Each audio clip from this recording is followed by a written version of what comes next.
Happy Sunday morning, everyone. Nick here. I got Eric from 9 Panel Grid. Eric, what's going on, dude? It's early. I got my coffee, but I'm always ready and prepared to talk comics, man. How you doing? Yeah, I'm doing all right. I'm doing the same. I got my coffee right here as well. We're going to be talking about April's upcoming comics. So I know we already had 1 week in, but we have 4 more weeks to go in April. So it's not lost on us to talk about the remaining 4 weeks of this month. We were backstage talking about our favorite books of this past week, and there were some pretty good ones. It was a small week for me, but there's 2 or 3 that probably could have been swapped around for like almost pick of the week. You know what I'm saying? Was that the same experience for Totally. you? Oh yeah. The top was very good, and there was a couple Yeah, surprises that made that top end. A couple that you could probably predict if you know our sure. tastes, our likes, and You know things our like that. brands, Yeah, yeah. exactly. Yeah, but yeah, Yeah. very good comics. Strong week, man. Strong week for surprises. And yeah, we had 2 big surprises last week. But watch our video. So mine came out on Saturday night, 7 o'clock. Yours dropped, I think, this morning, right? 2 hours ago. 2 hours ago this morning. Man, you get the early. I wake up and I see that notification. I'm like, dang, that's an early one for me. Awesome. Awesome. Yeah. So check those videos out, guys. See what our thoughts were for last week. We have the next 4 weeks coming up right here. So we're going to be doing that. So this is how we do the comic book look ahead. So go over to League of Comic Geeks. I recommend the Opera browser. There is a built-in pop-up blocker. If you use Chrome, you're going to get like pop-ups all the whole time. So just go ahead and use the Opera browser or whatever else you use with the pop-up blocker. And you can follow along with us. So you can go to the new comics tab down here. You're going to be presented with like a little calendar. It's going to pick the next coming Wednesday. So the Wednesday for us is going to be April 9th. And we're going to go kind of line by line. We'll do some filtering. So we take out some of the variants and some of the annuals. I could leave the annuals. I think we're going to see some annuals popping up here soon. And that will shrink the list down for you. And then you can follow along with us and talk about in the chat what you guys are looking forward to week. So we can get into it here. So starting off the bat, what I'm picking up across this top row is most of these books, actually. Absolute Batman, Ultimates, Transformers. I might check in on Action Comics. I forgot if I'm reading that. Honestly, I'm reading Superman now because of you and some other folks. And not Batman and Robin. Batman and Robin Year One, I am, but not the Yes. Batman and Robin, I guess proper. So, what about you? Yeah, interesting top row. I'm doing the same thing. Absolute Batman, Ultimates, Transformers are absolute for sure picks. Uncanny, maybe I'll the X books. Maybe I'll peek back and see what's up here. And same thing with Action Comics. Interesting though, because Transformers has a fill-in artist or a new artist. Absolute Batman also has a different artist again. Is that right? Oh yeah, you're Mhm. right. Mm. Is that Yeah, Ludo Lullaby? Is that how you say his name? That's fun. sure. Yeah. That's fun. Hopefully Okay. the action is exciting enough that he doesn't sing us a lullaby and put us to sleep. Interesting. And we have Lucas on the color too. So Mike's not even on the color, but he says he's on the cover. That's Yeah, interesting. and that's the thing with League. It's not Yeah. 100% hit rate all the time. So time will tell on that one to see Yeah. what we're really looking at. We got to see. So Daniel Warren Johnson, Ludo on the art, and Lucas on the colors.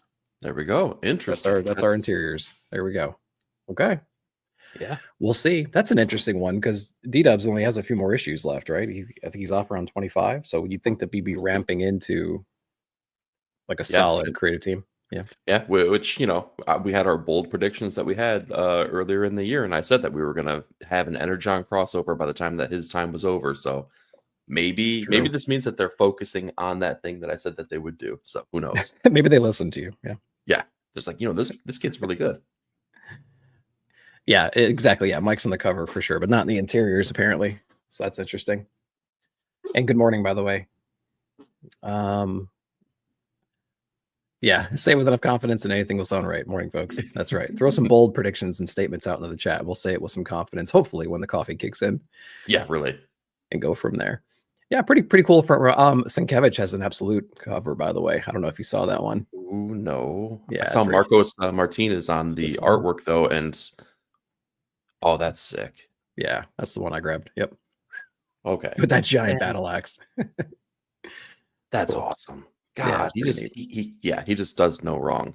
Yeah. Still, I mean, one of those artists that is strong even 30, 40 years later. It's incredible. Stronger. Are you kidding me? Like Yeah, he's regressed. that's true. All right, this next row up here, ASM number 1. So we're rebooting everything. Legacy, who cares? It is 965. We have Joe Kelly, Pepe Larez on this one. JR does a secondary story in the back of this as well. So if you thought Larez was going to be on the whole thing, you're mistaken. He's doing like half the book. And we have some other creative teams depending on which story you're going to be reading. So this is kind of a new start in a way for ASM. Joe Kelly's on it. So I don't know, but we'll see. We'll see how it goes. I can't wait to see the reaction from people when they read this one. So yeah, my level of confidence is just about at the same place where your confidence is at. I feel like it's just like, okay, it's Amazing Spider-Man has sucked for how long? Wow, what gives us any right to believe that it's going to change? Yeah, I'm open to being surprised, but I like Larez on the art. Yeah, Larez on the art's kind of promising, but we'll see. Yeah. Daredevil, Incredible Hulk, Spawn, Dark Patterns, and Storm. Why don't you lead us off here? Which ones you looking forward to?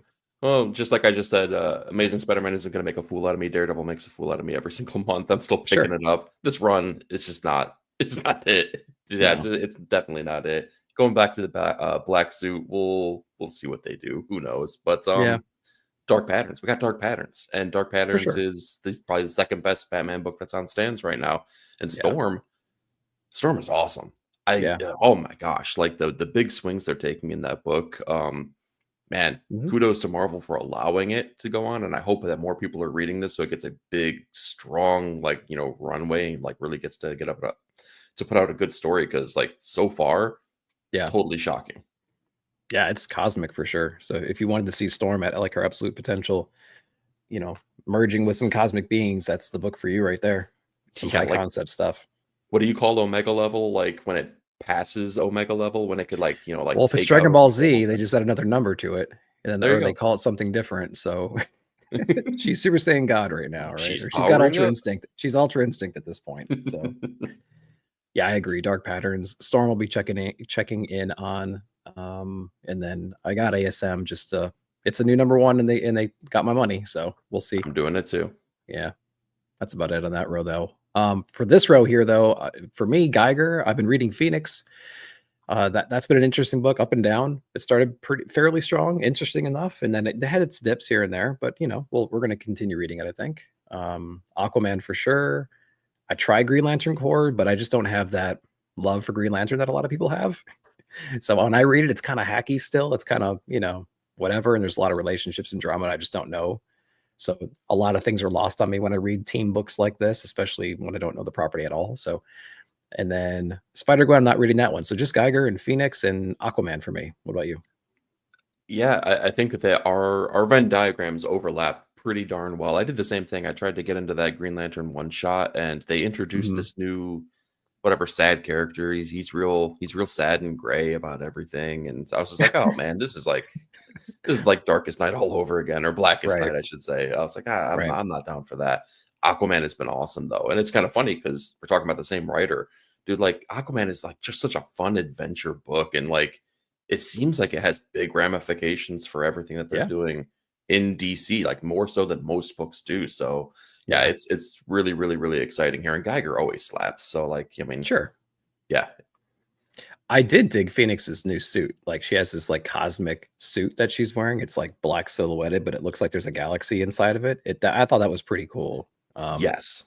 Yeah, the design is awesome. It's kind of funny. We listen to each other's reviews, obviously, and it's when you're high on Phoenix, I'm just like, oh, that issue's okay. Then when I'm like, oh, that one really slapped, so. Yeah.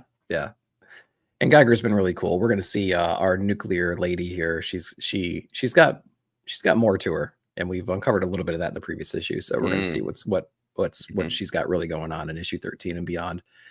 And I agree, Aquaman's been great. I have never read a solo Aquaman book before. He's always been an interesting character, and I feel like they're making him interesting in this run so far. And we have the 4th issue coming out very soon. Heck yeah. So that's cool. In the worst X-Men ever, they say beyond Omega level is Omnicron level. That didn't age well. Didn't age well. No, I guess not. What's the worst X-Men ever? I remember that there was. Is that the name of it, or is that just we're calling it? Yeah, that's the name of it. There was this one. Yeah, this little redhead character guy. He's supposed to be with the X-Men at a certain time, but is always a red shirt from Star Trek, basically. Gotcha. Yeah. That's funny. All right, kick us off on this row. What are you looking forward to here? Ooh, the moon is following us is always awesome. Ooh, okay. On this row, there's not a lot here though. Phantom Yeah, Road returns though. I'm still fully on board with Phantom Road. I love that book. I think it's weird. The mystery is like enough to keep me involved with it. If you right. like Jeff Lemire as a writer, it's Jeff Lemire's style, and where it's Mm-hmm. like he's a very minimalistic writer. Like he doesn't have to put a lot of words on the page to get you enticed and like really like drawn into the story. He really lets the artist like draw the stuff. He's a lot of Mm-hmm. show don't tell kind of a writer. You get a lot of that with Phantom Road. And when the artwork is of the That's true. tier of Walta, you get a really darn good story. It's almost like a Twilight Mm, Zone, yeah. X-Files type of book that you're getting with this. So if you're down with that Mm-hmm. kind of thing, I think this one could be all for you. But yeah, those Nice. two are really the only things that are whetting my appetite. Yeah, I agree. Moon is following us. Doctor Strange of Asgard. I liked issue number 1. Issue number 2 was it's not as good. I don't think a full review will be coming out later. So issue number 2 is a little bit weaker. I'm actually looking forward to Jedi Knights. I liked issue number 1. So I just like being in that time period where like Obi-Wan is still training, Qui-Gon's running around doing Qui-Gon stuff, and there's some cool things Oh, happening.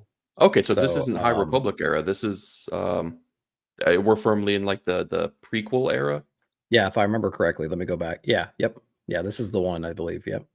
Oh, cool. Okay, that Yeah, makes it a little bit. Yoda, Mace Windu, Qui-Gon. There's all these people doing some cool things, and I think they were trying to like broker peace between these two warring factions, and neither one of them was willing to do anything. So basically, the Jedi just like sabotaged everyone's war efforts, and they were like, "Well, now you can't do anything. So now you got to have some kind of a peace, right?" Because Ah, it was that kind of a thing. okay. And then it shows Obi-Wan kind of training and having these like forced premonitions about some tragic things that are going to happen, maybe or maybe not, and Yoda's trying to like guide him through his emotions and things. So it was pretty cool. Okay. So if you like That's that one of era, the you might want to check it out. yeah, yeah. And I was about to say that's kind of one of the failings of the other books is that like I have no emotional ties to the characters, so it makes it harder to Yeah. really get into it. Like that should be an easy sell. That's kind of cool. Yeah. And it's easy when you have those characters' voices in your head too already, and Yeah, those totally. looks. What's up, DC Patrol? What's going You on? see. Yeah, follow this guy on social media, man. He's putting out all kinds of posts and reviews for books and everything. So make sure to give DC a follow Heck yeah. on all of his stuff right here. And slap a like button. Yep, that's right. Yeah. All right. That's a good one here. I'll kick us off on this next one. Is there anything up here? My word. Oh, there should be one. I There know should be your one. style. Oh yeah. What? What do you mean you Vatican know my City. style? Vatican City. Yeah, let me see it. I don't recognize this one. Oh, Mark's on this one? Yeah. Interesting. Huh. We'll see. Oh, I don't know. oh, really? I Did thought you you'd get just I didn't order this one, so I don't know. I'll be kind of like up to whatever's in the shelf. Yeah. Okay, yeah, I'm totally picking this up. Are you kidding me? Vampire story written by Mark Millar. Mm-hmm. Yeah, We'll humanity see. decimated. Like, yeah, I'm down for it. Yeah, It's gonna be fully his style. I'm that's down true. for it. I've been to Vatican City before. It's a pretty interesting place. It's Really? oh yeah, it's crazy, man. Okay. It's steeped in history and obviously and secrets and all kinds of stuff. It's a really cool place to be. There's definitely an energy there. So yeah, if I can get my hands on that, I'll definitely check it out for All sure. right. Well, I'm That was glad to. completely off my radar, so I'm glad you brought it up. There you go. I'm glad to know that you weren't attacked by hordes of vampires while you were there, just like the comic. So, They could have been in like the congratulations. crypts down below. We only got access to some of them, so who knows? They could have been behind closed doors. Who There you knows? go. What's up, Stu? I know you're over going to work or at work or whatever. So live from the kitchen coming soon, hopefully. Yet again, everything else no, like Alien no, Creatures no, Fire and Ice no, Wayne Family real, Jinx #1. It is a Danny cover, so that's kind of cool. I remember What? seeing And that's one of the silent issues, silent isn't it? issues. Yeah, yeah, Yeah.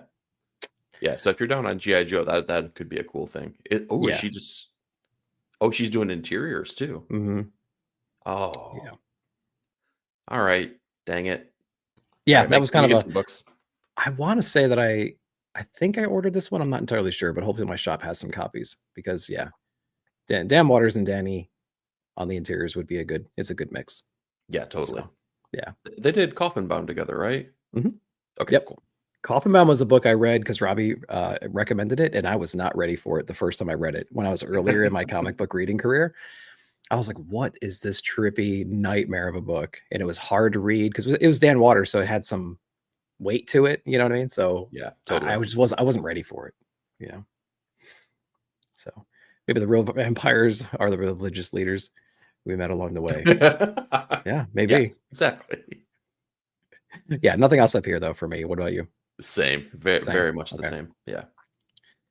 Cool. And the way the league does this, I think, is if so they sort these books by most pulled by their account holders. So like if you sign up for an account on this book and you're using the actual buttons down here to pull these books and everything, it's going to sort them by popularity. So as we go, books are going to get a little bit more obscure from a popularity perspective, but that doesn't mean there's not some good ones eventually down here. Yeah. So Totally. I'm interested in Red Sonja versus Army of Darkness #1 because it's like two crazy characters I want to see together. I want to see Ash hitting on her so bad and then her just punching him in the face every page. I think that would be hilarious. Yeah, dude, and you're like an Evil Dead super fan, basically. Yeah, Like, I yeah, think I that was love like the Evil first Dead. thing I learned about you when we met. Yeah. So, So I don't know if I ordered it or not, but if I can get my hands on it, I might do that right there. nice. But nothing else across the top row here. What about you? And Jump Scare enticed me, but just not enough. It's got the same artist from Red Mother, the book that came out, gosh, probably like 4 years ago at this point now. Yeah, it feels like it. Jeremy Hahn, Danny Lucker. I really love his artwork here. Cullen Bunn, again, very, very topsy-turvy, hit and miss kind of writer for me. So Yeah. maybe this is probably going to be like a trade weight kind of thing. I heard Red Mother was such a slow burn that people are still reading it now, and they're still trying to get to the good part in that book. Let's see. Wow. I did not like that book at all. Some you guys love that are one. a crazy person, but that's okay. I was like, what is it gonna do something? I can't take this anymore. I love that book so much. Jump Scare is a fun one, really dug it. Okay. The good stuff sinks to the bottom. Yeah, sometimes. Yeah. We know what you're looking at, Stu. Yeah. Oh yeah, I gotta be careful as I keep scrolling down. Yeah. Whoa, dicey cover. All right, what else we got? Nothing across here for me. What about you? Big time, same. Yeah. Yeah. We might just kind of go through a final fight. Nothing up here for me either. Yeah, we got a light week next week. Okay, let's keep on moving. Yeah, it is. Yeah, it is kind of a lighter week. Exciting Comics, Half Acre. Nope. Oh, well, with a name like Exciting Comics, how can we pass it up? Die Hard. Yeah, we're just gonna keep scrolling. I think we're about done with this week right here. Let's go over to the 16th and see what we can find over here. All right, I'll kick us off. Okay. We have Detective Comics. I've been enjoying that run, surprisingly, because I'm not the biggest Tom Taylor fan, but surprisingly, I've been enjoying it. I feel like the villain in there, this weird scarecrow-esque child that looks like they're dressing up and like attacking people. I feel like we've been dragged along for enough issues. We need to figure that out. I think I like Damien's infiltration of the prison system and how he's dealing with all of that, and that conversation with Bruce about that whole thing. Yeah, I think it was set up to fail to begin with, but I think that it played out in an obvious way, but I enjoyed it. So I am interested in Detective Comics now. The smirk on Bruce's face when Damien's like, oh yeah, I know, I just beat the crap out of all of them. He's just like, oh god.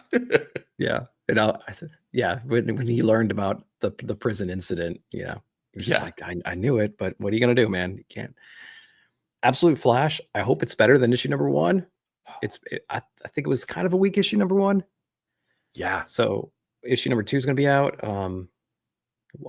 Ultimate Wolverine, I'm interested in. It's a really fun book. I love the coloring. I think Cappuccio, if I'm not mistaken how to pronounce that, that's a really cool coloring in that book. World's Finest, I haven't been reading. There's just so many Justice League, Batman, Superman books I'm reading right now. World Finest, I should be, but I'm not. And then Wonder Woman, I'll continue it, although the ending of the previous issue was a little bit lost on me. And I think there's some bait and switch stuff going on, but maybe I'm wrong. I don't know. Maybe it's going to flush out more going forward, but fairly solid row right here. What do you think? Yeah, yeah, I totally agree. I think Detective Comics has been delivering some really good stuff here. Same kind of, feelings with the villain, though. I'm kind of like ready for them to either deliver the very obvious choice or pull the rug out from underneath us. I'm hoping it's Right. the rug pulled so we could be like, I totally missed that. Right. Nightwing has been okay. It's been pretty good. I feel like the artwork on there definitely could take a jump forward, though, if it really wanted to be like a special kind of book. I think that we got spoiled with Bruno Redondo being on the book for as long as he was. Oh, and that's never mind. Frank Villa's on this one, so that makes it maybe How a long little has bit more Dan been on this interesting. book? Wait a minute. Yeah, Dan Waters has been on here. So, gosh, what issue number are we on? This is 125. 121, maybe something that Okay, so sounds not right. Yeah, embarrassingly long. Let's see here. Yeah, he was yeah. on 121. Well, he was on 120, Oh, okay. So maybe a little bit before that. There we go. That's the first 119. one. Okay, gotcha. Okay, Yeah. So that's maybe I been should pretty dip into good. it. Yeah, and then yeah, Ultimate Wolverine has been awesome. I think this is like the year of Chris Condon, like really stepping into Hmm. the spotlight. So Yeah. got a lot of big books out there, dude. I'm Yep. I'm glad that you said Wonder Woman's ending kind of was lost to you because I picked up halfway through the Tom King run. So when I got to this, I was like, there must have been something in those first like 8 issues that I totally just didn't Hmm. understand and get because I delivered the ending. I was like, wait a minute, what does that even mean? Like this has no Right. resonance with anything that's happened in the past 12 issues. Well, and what they didn't tell you, like, I don't want to get in spoilers for it in case someone hasn't read it necessarily, but like we got introduced to a character very, very early on, which kind of started this whole thing, right? There was an incident. All of a sudden, everybody hated Amazonians, and they started Mhm. taking them out. There's a catalyst for that change in mentality, and that character has been gone essentially most of the run. There's some flashbacks, I believe, or I think, where we reintroduce the character, and I think the same character is showing back up again at the end of this book. But what are the implications of what's going on with that character on the title? Is that a flashback scene? If it's a flashback scene and we see what happens to that character, I know I'm being very Well, vague. well, Then then it would be a then that flashback rewrites of a what we learned. flashback then, I right? know, I know, So it's and like, what? so then it turns into like, well, what's the true origin of a character in this book? Like that's where my brain goes, and maybe I'm misinterpreting what I read. So if we really wanted to blow it up, we could just be like, Tom King is speaking towards the true origin points of characters. He's speaking towards originality, right? That's like how we Or would spin it. the literal origin versus a storybook origin. Oh yeah, maybe. I feel like if we got a storybook version of an origin of a character in that run, and now we got the literal origin of the character in a flashback that wasn't proposed as a flashback. It's very complicated. It's a simple story. It's a very simple story. But I feel like a lot of people were leaning towards metaphor in this story, like the origin of this one character. And I feel like there's a more literal answer, perhaps, and that's what we got in this, That could be, yeah. which changes the dynamic of the character completely, and then takes away the retcon for Diana. I guess it's not a retcon if it's current day continuity. It's not a retrospective change. Anyway, whatever. We're gonna see Yeah, time going is a flat forward. circle. What are you looking forward to on this row up here? Ooh, let's see. Oh my gosh, I can't believe that they actually turned it around for me. Teenage Mutant Ninja Turtles, man. Yeah, Those first 5 issues were took so 5 rough. issues, So freaking rough, man. But then everything we've been delivered since then has been like really fun. It's been everything I wanted out of a yeah, Turtles book. So, and Juan's oh on it again, so that's good. yeah, yeah. If as long as Cool. Juan's doing the artwork, I think I'm going to give this a chance, right? Yeah, Yeah. Yeah, that's totally killer. New Gods. You kidding me? solid. Ram V totally killing it on there. Evan Cagle doing better work than they did together on what was that book? Dawn Runner. Dawn Runner. I Yeah, agree. Yeah, more concise storytelling. yeah. Definitely, yeah, I don't know. It's just bombastic, Kirby fun, Hmm. distilled down into its like purest, most digestible version. And ooh, that looks cool. Nice. Cool. And I saw that Andrew McLean is the Yep. guest artist on this one too of Headlopper fame. So that's pretty cool. Yeah. Totally different styles. That's kind of awesome. Yeah. Yeah. Oh, and GI Joe. GI Joe has been pretty awesome recently too. So those would definitely be my picks out of this week here for sure. What about you? Yeah. I agree. Turtles. I compared Turtles to Absolute Superman in my review this past week because I feel like a lot of people were waning on those first 5 issues of Absolute Superman because it's I like loved them. I liked them too, but I see their perspective. It's like Yeah, a lot of these books, we're jumping into the current day Absolute character and we're going about our business, right? Taking out whatever that threat is. But this is, I don't want to say it's the only book because I got to go back and think. Wonder Woman did this a little bit. It gives us a lot of flashbacks. So what the theme of this book has been like current day, future, or and then retroactive like story, right? So like what happened to Krypton? What's happening in Earth right now? So it keeps flipping back and forth. And I think we finally eliminated one of those timelines. So yes. it feels like TMNT where it's like, okay, we're gonna have 5 issues of retrospective storytelling, and then we're gonna get into the meat and potatoes of things around issue 5 or 6. And people, okay, now you can jump in and like start reading, you know. So totally agree with New Gods. Yeah, really, really interested in that book. And then G.I. Joe, great cliffhanger at the end of that one. Oh God, I mean, the cover, Duke and Cobra face to face in a fiery throne. Yeah, it'd be cool.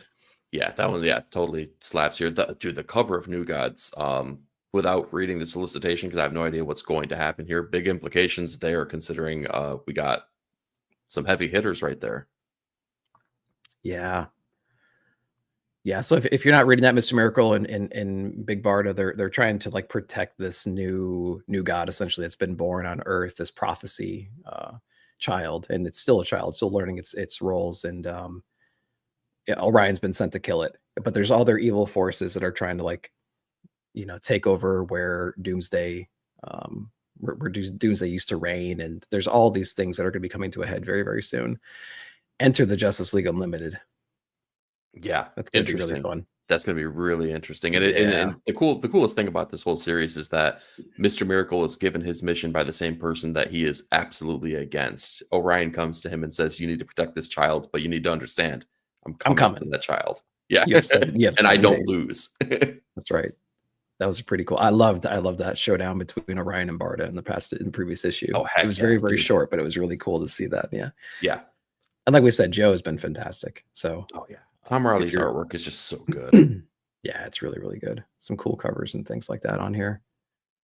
And I like the perspective too. Like they don't know each other. Duke and Cobra do not know each other. It's like, who are you? Like it's very new reader friendly. So if you're afraid of Joe because you think there's going to be a legacy of relationships, you have to understand it's not. It's all from scratch, which is awesome for new readers. Yeah, totally digestible.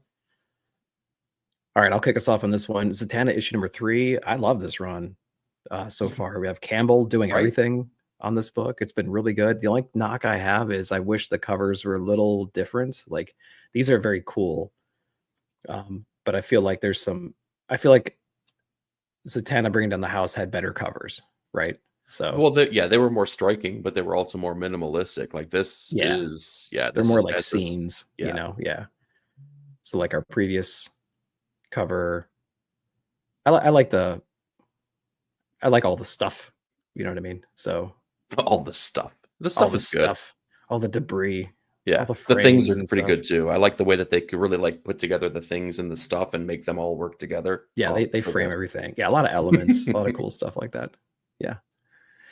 So that one's really cool. I kind of want to get back in this Catwoman because isn't I say Groenbeck. I don't know if that's how you pronounce her name, but I like her storytelling. I liked it on Thor a little while ago. The covers are striking. They have like this like noirish vibe to them. I think they're really cool. That totally looks like an old school detective novel, like exactly. Cover. Yeah, that's beautiful. So it's the beginning of the end. I don't know how long this current arc is going to go, but it feels like it's wrapping up soon, I guess. And then if this team is still on there, I might check it out. Nice. Yeah. Catwoman's always one of those cool characters to peek in on and see what's going on. I have no background on Torrance work though. So hard to have an opinion. So maybe I'll give this a read. Yeah, me too. Yep. And then other than that, Zatanna, Spectacular X Factor King. Yeah, nothing up here. What about you? The only other one that really piques my interest is Iron Man. Iron Man's gotten a little bit really cool recently. Yeah, I feel like the first maybe 5 or so issues was really they were really kind of playing the same song and dance that most other Iron Man writers do, which is like, Yeah. oh, Tony loses his company. Tony needs to build a new suit.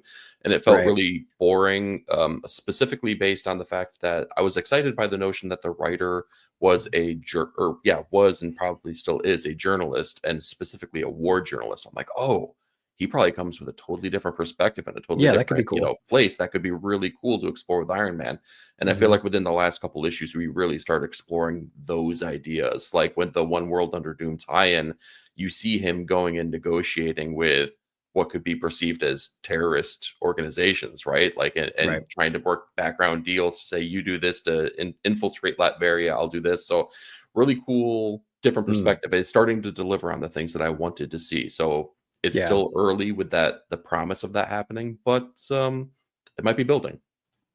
Yeah, yeah. So who knows what kind of elements that kind of writing background can bring into a story. Yeah. So that's cool that he's able to offer that perspective. Yeah, exactly. That's Iron cool. Man needs something new and fresh because like there's just too Yeah. many runs that delivered the same thing, and it's too interesting a character to not have something that's bold and exciting. Yeah, it's like Batman. It's like, "Oh, how do we change Batman? We'll take his money away, make him go back to basics." It's like, "No, that's not it. We need to do something else. What else can we do?" Wait a minute. Nick, I think you stumbled onto a great idea. Like I've that's fantastic, man. DC, get this guy on your writing Get staff. this. Yeah. Yep. Put me on retainer. I require a monthly fee for retaining services though. Rogue, what's up, dude? What up, Rogue? Thanks for coming in. Anything else up here? No, nothing else. Kick us off with this row here. What are you liking up here? Oh, couple good things here. Yeah. Red Coat, my absolute favorite book of the Ghost Machine universe. I'm loving Yeah. the historical look at this, and what we're left off on the cliffhanger from the previous issue makes this one really Mhm. worthwhile. For sure. I'm not totally caught up with my Geiger reread, but I know that you were a big fan from the very jump of this. Mhm. Have we seen Northerner before? No. No. Okay, so this No. is fresh, right? So Yep. we knew the promise of the character was there. So Yeah. okay, nice. Yeah. That's really cool then. We haven't seen Northerner any more than we have recently. Like he's like on the last page, kind of in the background, watching the event happen. You know what I mean? But Yeah, we've never seen this character before. I think everything's been considered a cameo so far, and I think this might be first appearance if anybody cares about that. gotcha. Okay, cool. Yeah, so I'm Yeah. totally down for that. I just love that book so much. Yeah, it's great. Daredevil, it's a Daredevil book. I'm picking it up. I'm reading it. Sure. It's okay. It's fine. Yeah. It's a cameo fest, right? They teamed her up with Laura Kinney. They teamed her up with Bucky Barnes, or sorry, no.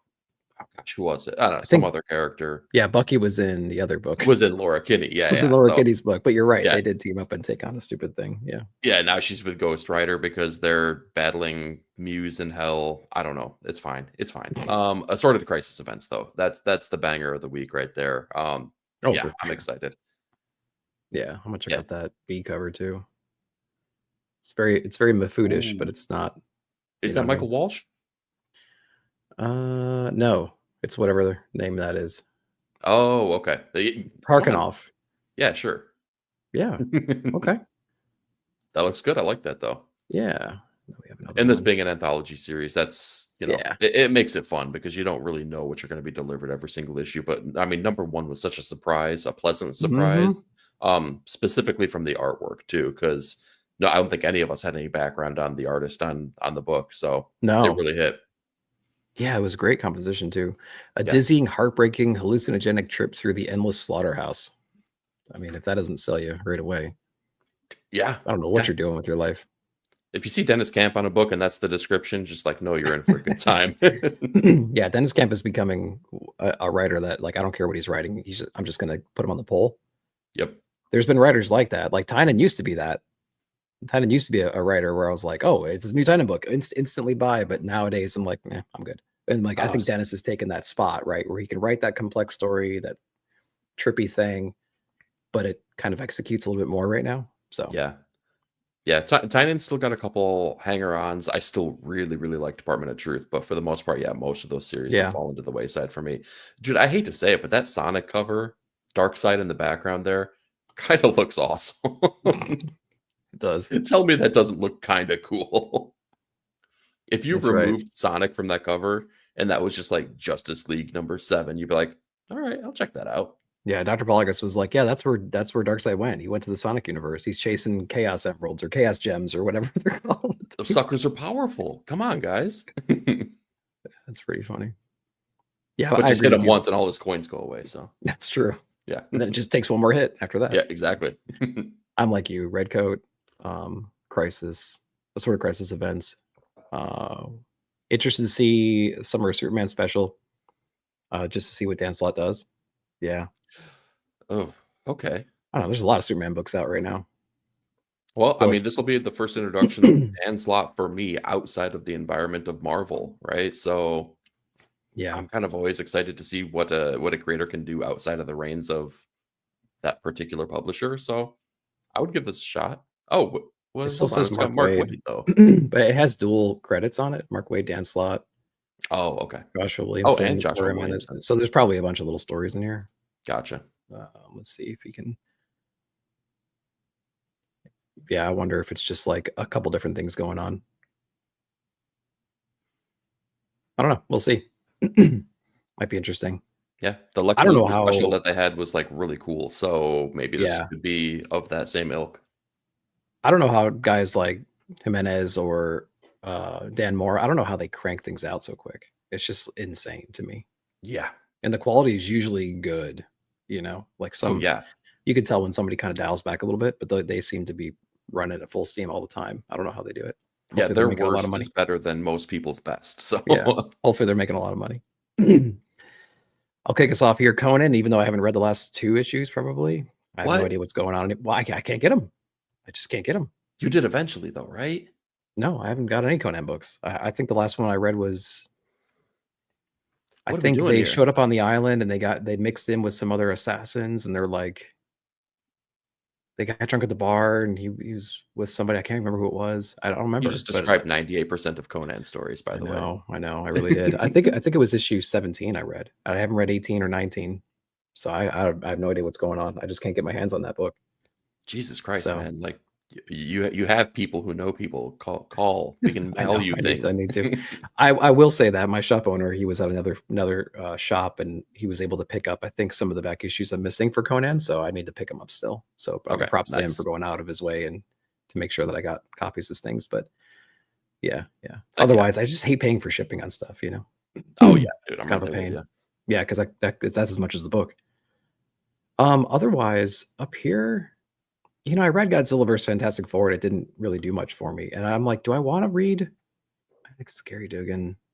Man, I don't know. I feel like I want to give these a chance, like all these number ones, or if they're one shots, I don't know. But I think I want to try these and just see. Yeah, I guess it is one shot. I think I want to try it just to see what the Hulk does with Godzilla. I don't know.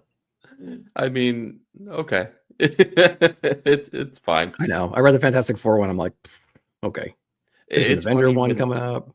Yeah, when they take these two properties, though, like we know like a little bit of the background on like when they had DC versus Marvel and some of the infighting that happened, like, oh, this character could do this, but they can't beat this character and this and that and the other. Like, and Godzilla is very much the same. Toho does not let people who use Godzilla do certain things with that character and that property. Like, you have to have this and that happen. Like when King Kong and him fought, they're like, well, there can't be a clear winner here. Godzilla's got to, you know. It's like DC versus Marvel, right? It's like exactly, yeah. So it's like, are we going to be delivered anything real in that series? Like, no, of course not. No, I would be interested to see Hulk go like full on Hulk and see what happens, or like vice versa. Yeah, that is funny. I know Comic Pop just covered what was it? The Godzilla vs. Justice League run that came out maybe a year ago or something like that. Was that the roaring cover? Right? You open it, it's like I think it may have been. Yeah. I think it may have been. And the opening splash page was great with Superman floating in midair with his cape, and then you see the far distance Godzilla silhouette in the story in the city landscape. And I was like, that's an awesome thing. That story got really weird really quick. But you know, of course, they had to handle things the way they typically would handle things with giant kaijus. Yep. And you know, build kaijus of their own, you know. So oh my god, yeah. Anyway. But yeah, we're gonna get Hulk, we're gonna get Avengers very soon, and we already had Fantastic Four. So that one's right there. Contemporary says he's gonna pick it up. There we go. Okay, there you go. Damien, good morning, my brother. What's going on, Sleepy? I bet he's sleepy, just like you. Yeah. Early in the morning. Anything for you up here? No, Conan. Okay. Yeah, Superior Avengers is just one of the One World Under Doom things, right? Steve Oh, Fox, One World it's got Under Steve Doom. Fox, though. Steve Fox is okay. He's done some good stuff. This ain't your daddy's Avengers. Oh boy. When that's the pull quote there. Oh boy. Okay. What about this row? What are you looking at over here? Anything? Oh man, would you give me the what do you give me this row for, man? Hey, we're switching rows. It just so happened to be a bad one. Oh Go. boy, not a single thing. I've heard some people kind of dig on Cable Love and Chrome. David Papos is on there. Yeah. Yeah, wasn't necessarily for me. Yeah, me neither. I've read the first two, and I was like, it's not doing anything. I want to keep continuing on. Yeah, I dropped from Epitaphs from the Abyss. In fact, I thought that series had completed with 6 issues here. So, yeah, that one, yeah, this row doesn't give me a whole heck of a lot of stuff to Me neither. to pick. Yeah, If you want an EC book, read Cruel Kingdoms. If Cruel someone's Kingdoms looking for an way better. Epitaphs has cool covers, but Cruel Kingdoms has better stories. Albeit they're not awesome, but they're still more fun, I feel like. Yeah. And it's month to month. I get it, but I read the first like 5 Epitaphs and I'm like, no, it's not really doing it. But every issue of Cruel Kingdoms has been pretty good. Yeah, I really dug the Cinderella story from the latest issue. I thought that was predictable but fun. I mean, it doesn't really go anywhere, but it's still like, isn't that cool? To put a little twist on things. Yeah, exactly. All right, then. So then I'll look over here. Dick Tracy's book, I didn't continue reading after the first arc. I know it's back with a couple issues, or maybe it's back here. I don't remember. But it's not a book that's totally grabbed me, but maybe I'll make a mistake by not getting it. Flash Gordon is very much like that. I read the first several issues, and then somehow I fell off for a month or two, and then I just never caught back up. But it was a pretty cool book. I don't know anything about Flash Gordon. It's just not my generation. And I was learning as I was going. And it was fun enough, And then Joe, these silent missions, I'll check these ones out if I can get my hands on them. They seem like it's a pretty cool thing, but other than that, no real solid picks for me up here. Yeah, about the same. Yeah, and I had the same exact experience. I stopped reading Dick Tracy after that first arc. I just wish, the story is really, really strong. I really love what they're doing there, but honestly, it's the art, and part of it is that use of digital zipatone. I feel like is so overused and used, not in the best way. So yeah, and it really, really ended up drawing me out of the book. But the writing is very strong. I really want to still kind of know what Dick Tracy is up to. So maybe I'll dive back in. Yeah. Anything else? No, that's it. Yeah, and same thing with Flash Gordon too. I was in there for the first couple issues. It was exciting. Again, strong writing and actually really, really good artwork. Hey, good art. Yeah. I just didn't have any ties to the property.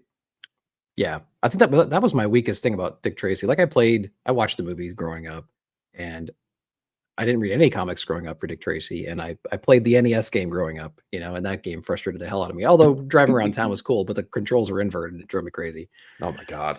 And so in Dick Tracy, whenever they would, and I haven't seen the movie since I was a child, so whenever we get introduced to a villain, I feel like the internet would explode, and then Nick would be like, I don't even know who that guy is. You know what I mean? I feel like that's my problem with Dick Tracy as well.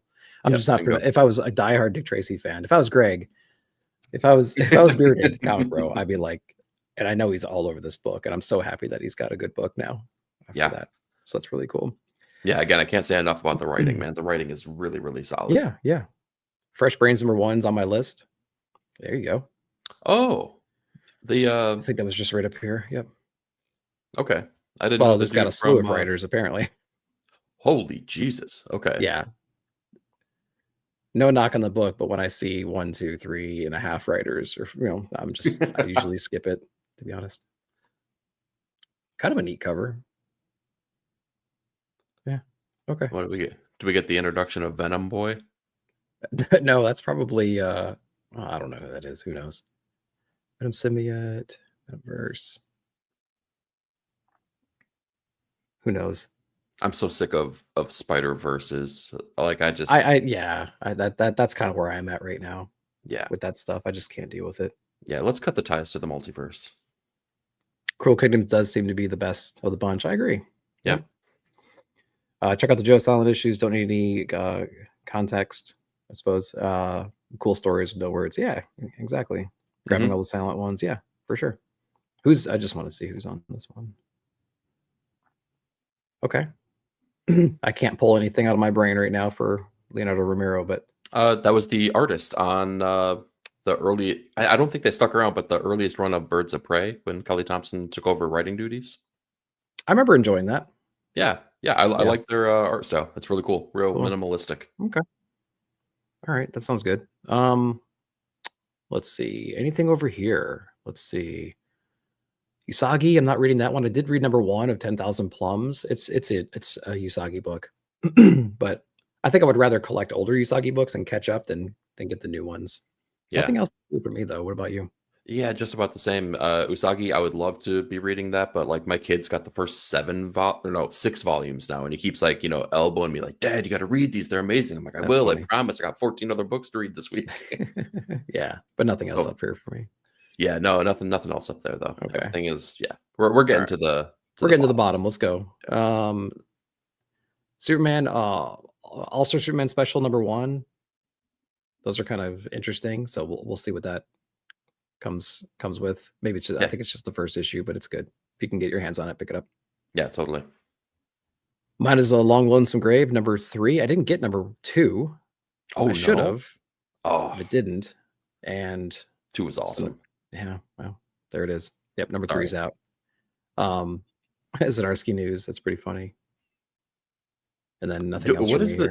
Is it Superman Day that day or something like that? Yeah, like, Superman Day. Yeah. Is that what it is? Okay. Yep. So we got a special edition of some things coming out. I mean, they're picking bangers at least, man. Superman for all seasons. For all seasons, yeah. All-Star Superman. Those are like perennial, great, absolutely fantastic stories. For sure. Yep. Usagi, love the cover. Yep. Lots of reading here. Mothra, Popeye, Usagi. Yeah, that's your row right there, I guess. Yeah.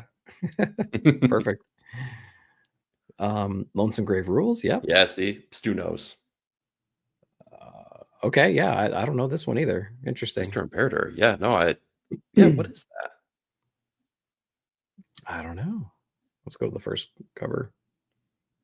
It looks very like retro, right? That's kind of cool. Yeah, I don't know any of those creators. Not a single one. Yeah. Okay. Well, thank you for putting us onto it. Turning head covers for sure. That's cool. All right. Yeah. Let's keep scrolling down. Youngblood number 1. I like how it's buried in the bottom of League. Now, correct me if I'm wrong here. You said that this is sorted by the most pulled books, right? Yeah, but we don't know how comic book shops work as much as Rob Liefeld does, apparently. So that is true. He's got some inside knowledge. Yeah. So apparently he doesn't trust comic book shops. Although even online retailers, not retailers, but online facilitators like League of Comic Geeks must have it wrong as well. Yeah. So do you think that Deadpool clone is doing a handstand, or are they like so far up in the air that he has the room to fall enough to like maybe kind of like right himself? I think he's doing what is he doing? Yeah, and I'm just asking questions. And Shaft, how exactly did he get into that pose without being propelled upwards first before coming down? I'm just asking. Maybe he was doing like handstand push-ups, and then he jumped in the air real quick to kind of like get himself midair, and then everybody else is just jumping into the air. That's how you get those back muscles to really pop, So it makes sense. For sure. Yeah. Okay. Yeah. Well, good luck to him. All right. What else we got? Just shout it out if you see anything at this point. We're at the bottom here. Oh yeah. Nope. Nope. There's only a couple images left. No, nothing. Nope. All right. Let's move forward. Let's see. I don't know much about the Band Ghost, but it was neat. April 18th is Superman Day. Okay. Oh, okay. There we go. Lead singer Ghost. Okay. Oh, so yeah, that ties. Oh, that's the connection. Okay, got it. Cool. Nice. That's interesting. All right, kick us off in this top row. You get some bangers up here, man. Yeah, I was gonna say thank you for giving me this row, man. This is a little bit more. Actually, I'll take this one. Batman. No, go ahead. Absolute Wonder Woman, man. Like I can't say enough about this book. It's never let anyone down through thick and thin. It's just so freaking good. Like you skipped Batman. Absolute Wonder Woman, awesome book, so fantastic. That's funny. No, I didn't read Batman. I have no interest in diving back into the world of Hush. And that's not to say that if you're reading it and enjoying it, that you have like bad taste or anything. Like I'm not saying that. But you know, we all Doesn't have work for different you. tastes and we all have different opinions, right? Yeah, exactly. So it's just not my cup of tea. Honestly, controversial take, but Jim Lee hasn't really hit for me since like gosh, the earliest days of X-Men, maybe Wildcats, right? But it's been a good long time since since I feel like he's drawn something that's been really dynamic and bold and action packed, as opposed to something that's like, oh, this will turn into a statue one day. Yeah, that's true. Yeah, I mean, you know my thoughts on it. Yep.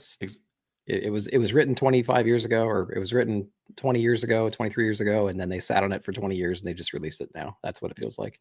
Yep. Nothing's changed creatively or story wise or artistically or flow wise or storytelling wise. It's just like the same kind of thing. Yeah. Eventually they'll have enough to make an absolute Hush though, and they'll put all of it together and you know and sell a bunch of books. I did talk to not my LCS, but one of the shops near me, and they said they had like a kind of like a midnight release kind of thing for the book, and they did enough sales for the first issue of Hush 2 to make up for every sale for that week. Oh wow, that's insane. The shop could have just sold that Batman issue and have made the same amount as every other book. That's crazy. So, I know my shop went heavy on it. I don't know what the remaining, what the remaining stock looks like at this point, but I know they went heavy on it. Yeah. They got a ton of those huge ones too. Those like, I forget what they call them, but they're like, kind of like the artist edition, but yeah. Yeah. So, cool. I mean, so even though the story and the artwork don't do it for me, if it's good for shops, it's good for comics, and ultimately it is good for me. So kudos to that team. Stu doesn't like all the Batman hate. It's okay. Well, sorry. No. But am I? Ultimate Wonder Woman and Manhunter were the best Ultimate books so far, in my opinion. Absolute Batman is the only one that I'll continue with. Really? Oh, what about Superman? You didn't like Superman? Yeah. Okay. Well, and maybe that's the great thing about the Absolute Universe, though. It's giving you a little bit of something for everyone, right? If one book doesn't resonate with you, I bet that at least two of the other ones might. Yeah. All right, continue. What do you got? Superman is awesome right now. It is probably the most issue. It's like the most fun superhero book right now. Joshua Williamson is just killing it with the writing duties.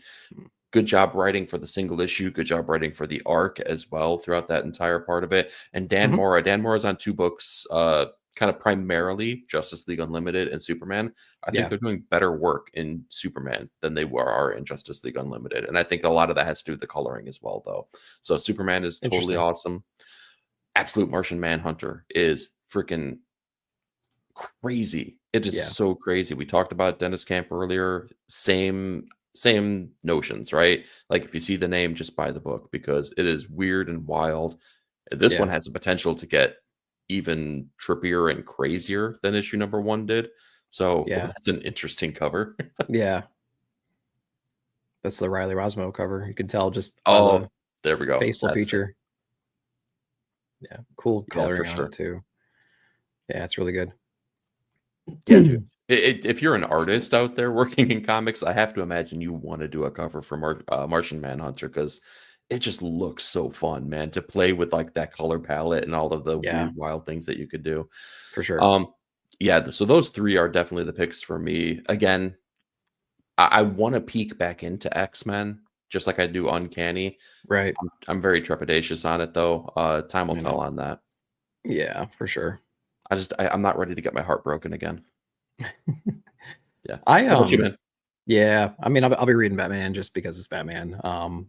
Absolute Wonder Woman, of course, because it was great. And that the guest artist on this issue is going to be continuing that insane perspective and lighting effect that we did before. It's so good. Superman, I just recently got back into, so I'll be continuing that one.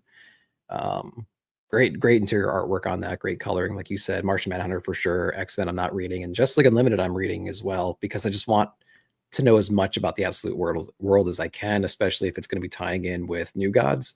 I want to see what that transition looks like, even from Unlimited's point of view. You get to see all that crackle right here too, so it's gonna be really cool to see what's happening. Shoot, is in this this a story. tie-in to the New Gods issue that we were just talking about? Well, we are yet. No, it shouldn't be. Okay. Because the way that the last issue ends, we introduce a new threat that's not New Gods related. Okay. So, I don't know how they're going to time that with New Gods bringing in Unlimited, but then Unlimited not bringing in New Gods. It feels like Unlimited's going in a whole different direction right now. Albeit there's mystery about like why all this is happening, but we had an answer to that why in the previous issue, and it wasn't New Gods related as far as I'm aware, unless that thread is tied with New Gods in a way that we don't understand yet. Gotcha. Okay. So, and this says part 2, so who knows? Maybe the timing's a little bit off, or maybe it'll all work. Who knows? Yeah. But yeah, I agree. Pretty good row. Over here, I dropped off a Black Panther a long time ago. I kind of went into the Ultimate line naive, thinking that it wasn't going to be that long before we figured things out. I didn't really realize I was going to turn into a 2-year thing, and maybe again I was just being naive about it. Maybe I didn't read enough to understand, or I haven't been through this cycle enough. I figured we were just going to get 6 to 8 issues per title, and then we're going to get into like the meat and potatoes of things, and we're going to get the maker back, and we're going to figure all that out. But a lot of these books now are getting into the double digits, and I'm like, I just can't follow you on this journey, because you know what I mean? Like, how much ground do you need to cover before we actually get to the maker? Apparently a lot, and Black Panther was just kind of falling through the cracks for me after a while. I get that. I totally get that. But also, in that same vein, as a person who lived through the original Ultimate universe and what happened there, I gotta say, like, by the end of its time, the reaction and the feeling from what you got was like, oh, guys, like, this developed into the same problems that we have with the 616 now. We have so much continuity and so many stories that we've developed here that we're kind of tripping over our own feet, and we're running out of these new fresh ideas. So the fact that they're really taking their time with all of these and and making them a slow burn right now, I'm totally okay with it, because if it can kind of like, if it can deliver something that's really good for the single issue and kind of, I don't know, like keep that runway as long as possible so that you're not coming across those same problems, it could be good for the long term, as opposed to delivering. It's like, oh crap, the Earth split in two in issue 7. Oh crap, Galactus is back, but he fought Godzilla in issue 7. Oh my god. Yeah, that's true. Yeah, so that's true. Yeah, and I mean, I'm reading Spider-Man.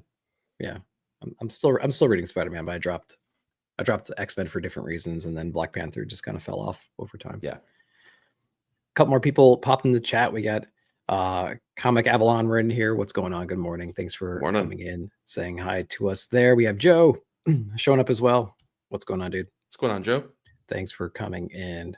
Jonathan Medic, are you actual medic? Let me know in the chat, man. What do you do? Because we have something in common, perhaps.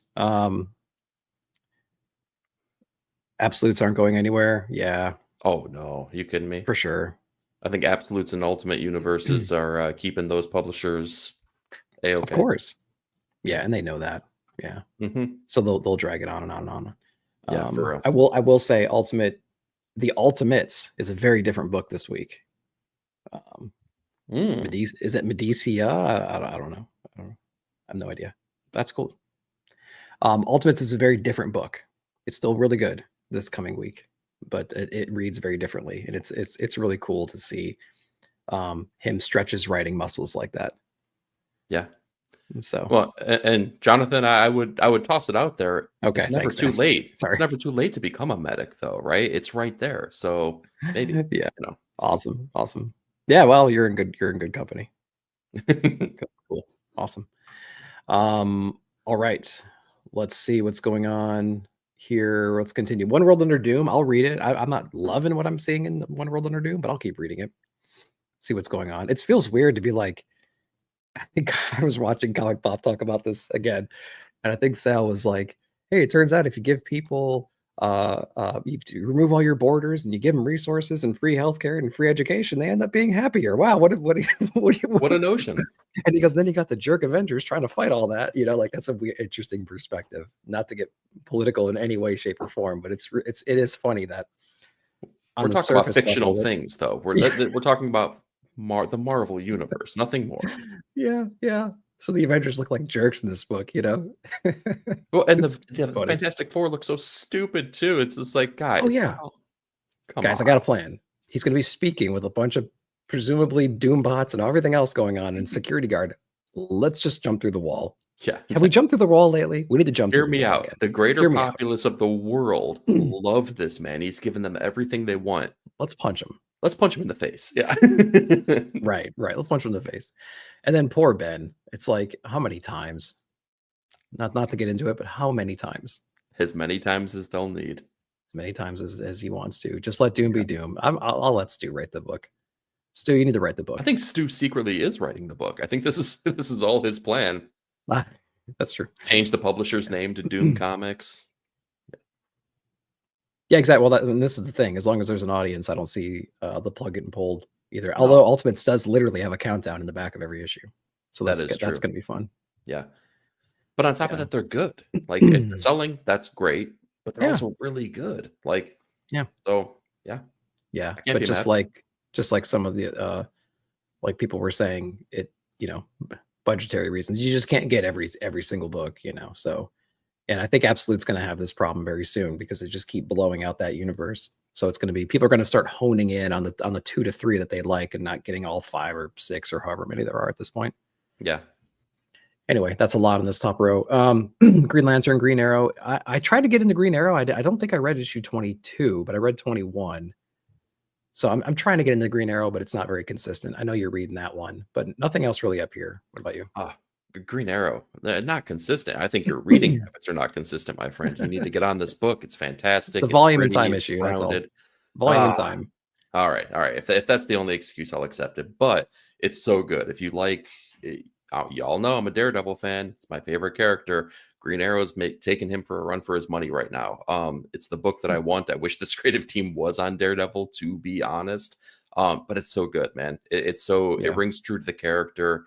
Delivers a new take, well, not a new take, but a take on the character that I want, and it's a take on the character that is different than 99% of superhero stories right now. Yeah. So yeah, I dig it so much.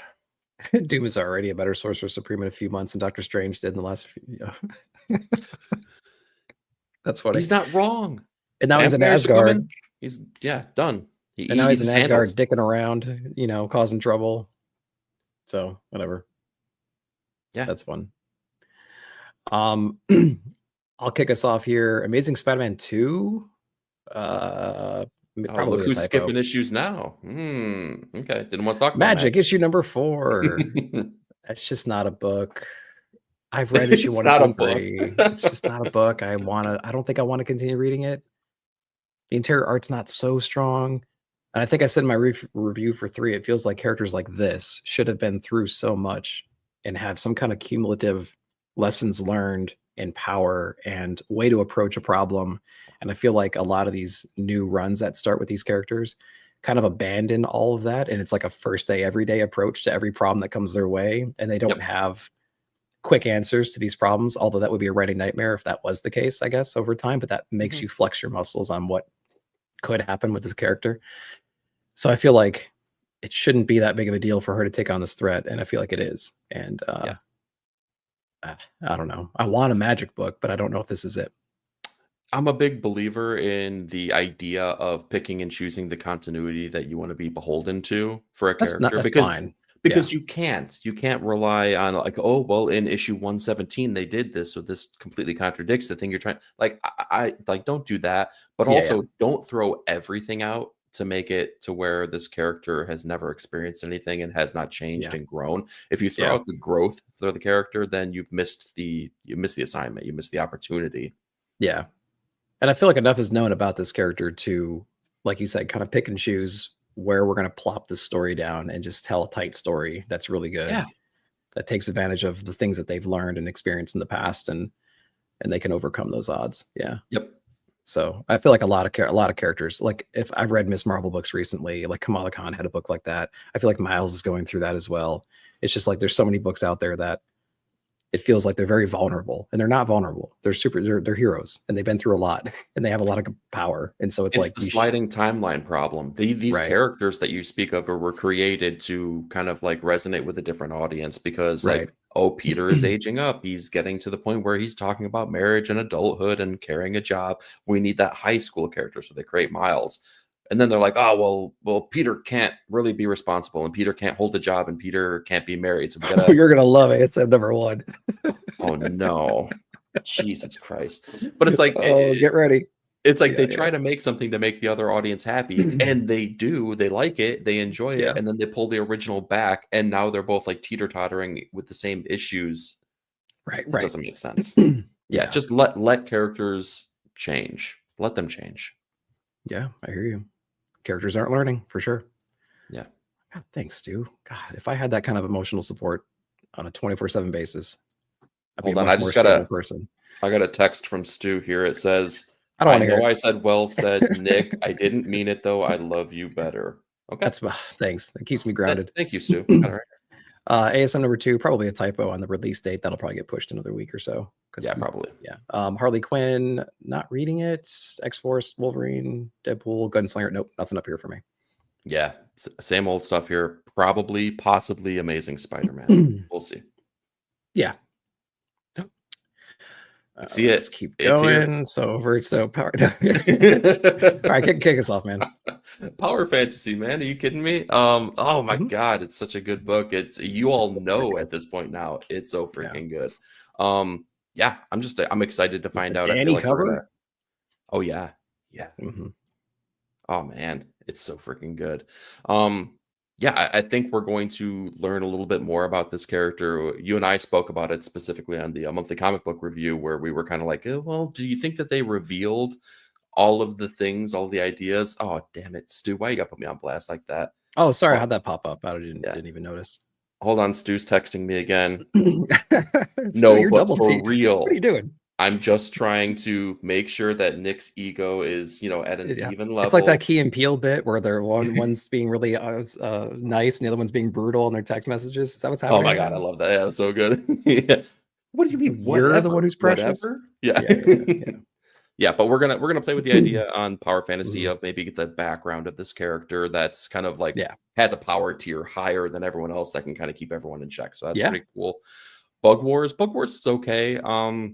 I feel like that's hit for a lot of people though, and that's exciting. I like that. We'll see where that goes. Cool story.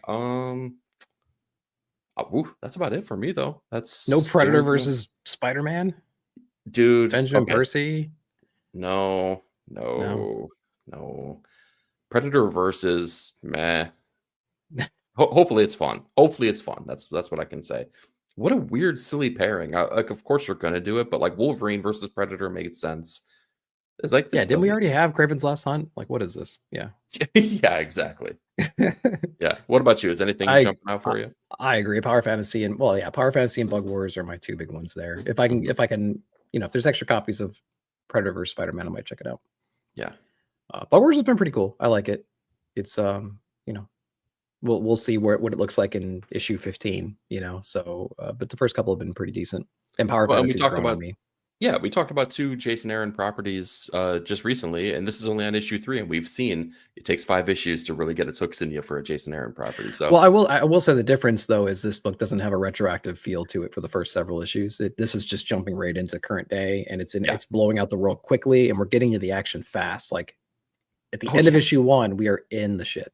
And then issue he's 2 punched a hole in the face of a bug person. So and through the chest, and then he learns that like, oh, I got to figure out how to really wield this power, and I'm actually pretty vulnerable, and there's a lot of other powerful people in this realm that I'm in, and I got to figure out all these relationships in this environment and things like that. So, dude, Sleepy's got the right idea here, man. Put him in charge of Marvel. No kidding. Ant-Man vs. Predator. I'd get the pre-screen for the 9/8. I'd get a couple different slab copies, get it signed. Oh my god, the Frizzin Ant-Man cover for sure. No, anyway, I'm pulling Bug Wars. Takes place in Alabama, so I'm required to read it. Roll Tide. There you go. There you May the Predator. Yep, for sure. Phable, what's going on? Hey. Dude? Good morning, sir. How are you? Yep, it's cool. Yeah, I agree. Power Fantasy, Bug Wars for me. Maybe Spider-Man. That's it. Over here, last day, a little too late for this series for me. I got issue number 2 a year after issue number 1 came out, and I don't even know what that is at this point. I know. I literally have issue number 2, and it's just sitting on the ground on my stack over there because I just decided not to read it. But it came in because it's a year after issue number 1, so I'm like, nah, forget it. Whatever story it is, I'm sure it's great, but I'm not reading it just because the release schedule sucks, and I couldn't trust when number 3 is going to come out. So whatever. This is the creative team of Swamp Thing, Green Hell. Right. Yeah. Wade, Hitch, Nolan, Baron. Yeah. I don't know. Minor Arcana, that was a book I was reading, but we don't, isn't Boom still with Diamond? So I haven't been able to get the last 3 issues probably. So that's kind of a shame. Oh, bummer. Okay, so you got to play catch up. But Boom is with Penguin Random House. They moved over. Well, then I got this month, maybe. Oh well, okay. So the retro, yeah. Well, so I guess yeah. So 4 and 5 I couldn't get regardless. So yep. So maybe I'll start getting these books. I don't know if the previous issues will be available for pre-order or not eventually. That'd be interesting. I got to talk to my guys about that. Because all the Hello Darkness covers, I haven't been getting any of that stuff either. So all those Frizzen Hello Darkness ones I've been missing out on. So that's we can't have that. It's like no, guys, no. like Nick needs his Frizzen. Like that's why you've been so grumpy recently, isn't it? And you're right. I do now remember that Boom switch because I think they switched right before Something's Killing the Children is going to come back out. And I think that's going to happen in June. I think when Something's Killing Children comes back. So it makes sense that they would kind of settle up under distribution before probably their biggest titles released. Yeah, that makes sense. So yeah. Yep. Hey, what's up? Good morning. Waiting on that one for a little bit. We've been waiting for 2 for about a year. Yeah. Other than that, there's really nothing up here for me. Yeah, some people have been digging on Metamorpho. I read issue number 1. Wasn't for me, but I can see the appeal to it. That fun 70s vibe, that Silver Age kind of like mod era feel to it. So, like, yeah. And almost got like an all red look to it almost, but not quite. Yeah. Yeah, it's Steve Lieber. He's a great artist. He's the person that was on the Jimmy Olsen book that Matt Fraction was writing. So I really love their artwork. But yeah, it's got a very niche appeal to it. And if you dig it, I could see you like really digging that book. Sure. Anything else? Nah, nothing. You're not reading Minor Arcana? Oh, I'm sorry. Yeah, well, yeah, we talked about it. But yeah, okay, Minor Arcana. Yeah, okay, gotcha. Totally. It's that Lemire goodness. It's the sad dad energy. It is very, very Lemire. Yeah. Anything up over here for you? This next row? No, I decided to opt out of the Mummy. The artistic approach just didn't feel like it was going to deliver the same thing that I got from the other properties. That's killed it for me, but yeah. Yeah, but bummer. Yeah, no, nothing there for me. Mummy the story was okay. It'd be kind of cool to see what happens to the character. But I agree. I kind of have to. I appreciate the artwork, but my personal taste is I have to fight through it a little bit. To get to the end, just because that artistic style is just not really something I'd be interested in. So, but the story was fine. Like there's so many iconic scenes from that movie. We did it over at Pop Culture Philosophers. We did Universal Mummy, like the first one, and it was great. I love that movie so much. So when I see those iconic scenes represented again, but in this approach, I'm just like, man, that's kind of a bummer. I could have really used like a Martin Simmons in this moment right here, Dude, yeah. Cool. And that's the thing, when you have like Martin Simmons, who was the artist on Creature from the Black Lagoon? Who knows?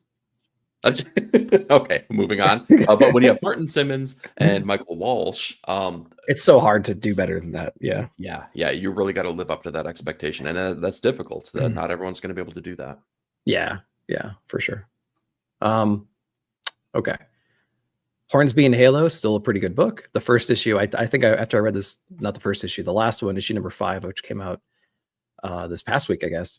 I remember texting you guys in the back chat and saying, I really wish I could rewrite this with the same artwork, because there's a lot of like learning something for the first time and reacting to it, and exclamation and trippy scenes. And I would have loved to white out all the lettering and just rewrote the entire thing with like expletives and things like that. I think it would have been so fun to rewrite that book. Yeah, if you put your mind to it, you can accomplish anything, Nick. I believe in you. You can do this. It's a cool book though. But other than that one, I'm not reading anything else up here. What about you? No, nothing. In fact, yeah, Hornsby and Halo, good book, just not great book, and it ended up Right. being one of them that I had to cut from the pull list.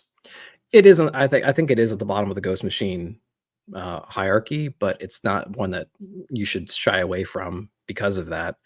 I think there's some cool things going on in there, but it certainly has a different vibe than everything else. Well, yeah, it's written for a different audience, and that's It kind of feels the like it, nice yeah. thing. Yeah, exactly. Like if this can Yeah. get like a kid tied into Yeah, that if you're kind of stuff 10, and you make. might love this book. Yeah, Oh my god, are you kidding me? Like I probably yeah, should give it to my kid and see like, hey, like tell me for what sure. you think about this, and I think he'd probably dig it.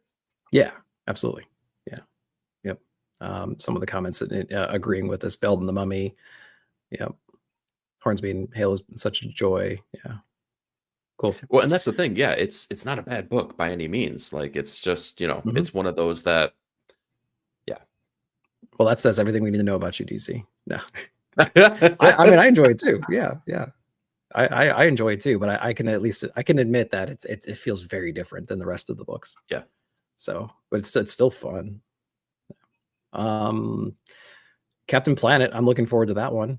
Issue number 1, I'll read it. Check that one out. It is Dynamite, so who the hell knows if I'll get it. Oh But yeah, that's true too. yeah, so I'm probably not going to get it. So that sucks. And then we get another Real American Hero with Roadblock with that silent issue. But Nice. other than that, nothing else up here for me. Big time Sam. Yeah, I dropped off of Dust to Dust. Mark Spears Monsters, though, man. If you're digging those covers, if you're digging the story too, yeah, hop on that one. Captain Planet, yeah, like we're of the same age though, so like that recycling craze of our childhood, and when this cartoon came out, oh my god, like this hits hard. So Earth, Wind, Fire, Heart, Captain Planet. Yeah, man, yeah. I have that theme song in my head all morning. Yeah, by your powers combined. Am I right? Yeah, for sure. Pete, what's going on, man? Good morning. What's going on? Victim of nostalgia, so I pulled it, of course. Mm-hmm. Yeah, that's cool. All right, let's keep going. Anything over here? I know one for sure. Maybe 2 for you. Hey, this is 3. This is a strong row here. 3. Out of Alcatraz number 2. Yeah. Yeah, I'm definitely down for Out of Alcatraz. The artistic style and approach on that book was really awesome. Again, like not a crazy story either, just like a really grounded story about these guys getting out of Alcatraz, going out to potentially pull another heist that'll get them out of the crime game altogether. Yeah, the cover looks great. That looks so good. Yeah, it's been a great series. Yeah. Into the Unbeing this is part 2. So the very first arc, the first 6 issues, really I was teeter-tottering. I was kind of going back and forth here. The art was always fantastic by the fantastic Hayden Sherman, but the story felt a little bit, I don't know, wandery. It wasn't really delivering on what I wanted, and I actually thought I dropped it, and I'm happy to say that I didn't. I forgot to do that. So when part 2 came out, I was like, okay, well, I'm gonna read it. I bought it, and it was good. It was really good. It started delivering on the promise of the book itself, and kind of like how these characters are being changed and manipulated both mentally and physically as they navigate through this large, I don't know, terrestrial being, this kind of like earthly rock being thing that they're going through. So they're still doing that thing. Yeah. Okay. Oh yeah, they're still fully trapped in there, but now you're starting to see how the influence of being in there is affecting them, and how they're kind of like manipulating each other and working against one another. So it's getting real body horror, real trippy kind of stuff, kind of like The Descent, if you've seen that movie, a little bit like that. Yeah, it's been a while, but yeah. And then Null Hunter, written by Michael Walsh, art by Gustavo Vargas, has been just a really fun cyberpunk look at the 12 Feats of Hercules. I haven't been disappointed by a single issue as of yet. I can't imagine that I would be by this one. 7 issues in, it's fun. Yeah, you know how bad it is. I read the first couple issues of Null Hunter, and then I think it was on the monthly comic book review show, and I think you brought up the fact that it was based on Hercules, and I was like, I didn't pick up on that at all. Like that's how blind I was. like, what are you talking about? What is Eric even talking about with this whole thing? And I'm like, oh well, I guess it might be. Let me go ahead and just Google some freaking things that I forgot and go from there. Yeah, they changed it just enough here. If you only look at the main character, I could see how you're like, oh well, he doesn't really feel like Hercules, or he doesn't like read that way. But all of the exterior stuff, right? Like Olympos being Olympus, and then like the gods having their names that were very, very just slightly changed. Just play on words for everything, Yeah, essentially. exactly. That's funny. Taki's in the house. Good morning, sir. How are you? Morning talk. Yeah, those not afraid in the row right there. Yes. Those not afraid. Those not afraid. A lot of people talking about that one. This one's Who's off on my that? radar. That's Oh, Kyle Stark's got it. oh, Yeah. there we go. There we go. Yeah, I haven't been reading this one. Did I read issue number 1? Let me just look at the cover. No, did not. Huh. I wonder if this is part of the greater kind of like the Starks universe, because I feel like all of his stuff kind of mix and melds, together. I don't know. Nothing obvious.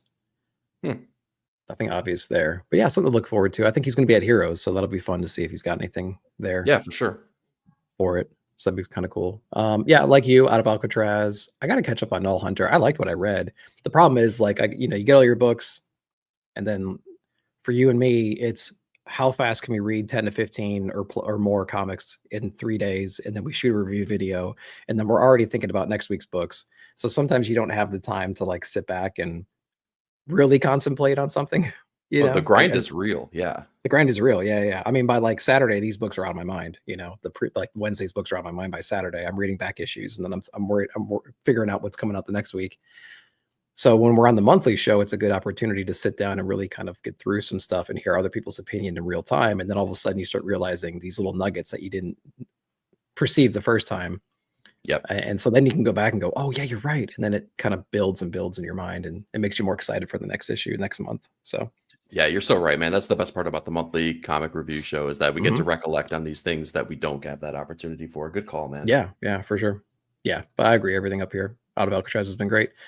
Solomon Kane, I wish I can get this book. It's Titan. They just switched over, so maybe. But issue number 1, I think, came out last week or something like that. I didn't get it. Yeah, I think maybe. So, fingers crossed, I'll have it this week, though. We'll see. Okay, cool. Yeah, so I don't know. I think in this moment of transition, Titan books are very hard to get. So who knows if it'll come in. It's a character I'm interested in just because of Savage Sword. Yeah, exactly. Yeah, and it's Patrick Searcher still on it too. So like, if you've liked what you've been delivered in Savage Sword, like, just stick around for it. Like, you're gonna get that same experience. So it's good. It's good. Yeah. Or hopefully it's good, right? Anything else on this row? Sting, Witcher, Last Boy. Last Boys, Last Boy. My shop didn't get issue number 1, which bummed me out, but this is Dan Panosian written comic book, kind of a play on the Peter Pan story. Sure. So yeah, I gotta circle back around and pick that up. I was excited for issue number 1, but didn't get the opportunity. So hopefully I can rectify that. Who puts this out? Oh, it's Boom. Okay. Also, there's no trade dress. Okay. Yeah, Boom. Okay. That'd be kind of interesting. Yeah, the Peter Pan story has a lot of meat on that bone. You could do a lot of different things. And with the right artist too. Crazy good. Oh, yeah, for sure. Critical Entertainment's in the house. Hey. What's up? We had Planetary Expansion issue number 5 come out this past week. Check it out. Check out the review. Really good issue. Really, really good issue. So that was really cool. You didn't see Solomon Kane anywhere? Yeah. See, yeah. I think I think we're still dealing with that 1 week delay thing. Best case scenario. Yeah. String is on my to read pile. Issue 1 was cool. Cool premise. Okay, cool. String, Mad Cave, got it. Yep. Mad Cave has been solid recently. So it's kind of become one of those publishers almost that I'm like, I'll give more things a chance with Mad Cave than maybe I do anyone else. It's true. Yeah, for sure. Let's see. Flash Gordon Quarterly issue number 3. Penthouse Comics number 2, which appears to be they're past number 2 now, which is interesting. Yeah. Spectrum, I know you're reading that one. You can talk about that here in a second, but nothing else really up here for me. Yeah, Spectrum is the only one for me. And if you're not reading it, man, give it a shot. It is really, really cool. Plays with the ideas of art, artistic creation, artistic appreciation, and the art. Look at the trade dress, man. That's striking and bold stuff. If you see that on the stands, I feel like that would be something eye catching. Yeah, it's going to be eye catching. So it's really cool, man. Yeah, get on it. Yeah. And plus the people that are making it, because it has a lot to do with music specifically, these are appreciators and creators of music themselves, right? I believe Yeah. both, if not one of them is a musician, but also Dave Chisholm, the artist on this, also was the artist and writer of like a Miles Davis biography, a comic biography, a Charlie Yeah. Parker biography. So like there's a lot of love and care that's put behind the idea, the concept of the book itself. So check it out. It's Yeah. really cool. Interesting. Yeah, I read issue number 1. It was a trip. It is very So, trippy. Yeah. Yeah, so I started that journey. I just haven't finished it yet. Just again, time and money. Yep. Yeah, no kidding. Spectrum was dope. They have soundtracks to them. Yes, they do. Yeah, on the back of each issue, there's a QR code that you can scan to listen to music. I guess kind of created for the book itself. Wow. So it's not necessarily like like in Radio Apocalypse, they kind of had the soundtrack, but it was like songs that were mentioned in the greater story. This is a little bit different than that. Right. Okay. Now I'm hearing there's Pete. What you on about? What? Ian Bertram cover on Spectrum. What are you talking about? I do not recall that, dude. Yeah, I just went through all the issues. I didn't see it. Pete's got the one of one exclusive Ian Bertram cover. Did you break into his studio and just pasted it over? Yeah, that'd be funny. There hasn't been any variants for that I'm aware of, unless it's like a store exclusive. Which Ian, that would be weird if he did one. That'd be cool. Yeah. Oh yeah, on YouTube. I think I did hear about this now. Plague House. I just read that one yesterday. Actually, got my hands on it. My shop had an extra copy. I picked it up. So good. Yeah, it's a really cool book. Yeah. If you want to hear all my thoughts on it, though, go check out my video that dropped just this morning here after you're done watching us right here and right now. Yeah. All right. Let's wrap this up. I don't know why Batman's back on here again. All right, let's just do the rapid fire. Giant size. It's the annual version. Oh, with a giant size. Huge. The $15 one, yeah. Yeah, if you dig on that. All right, rapid fire this row. Nothing for me. Nothing. Moving along. Moving along. Ordeal. Don't run with scissors. Archie. Nope.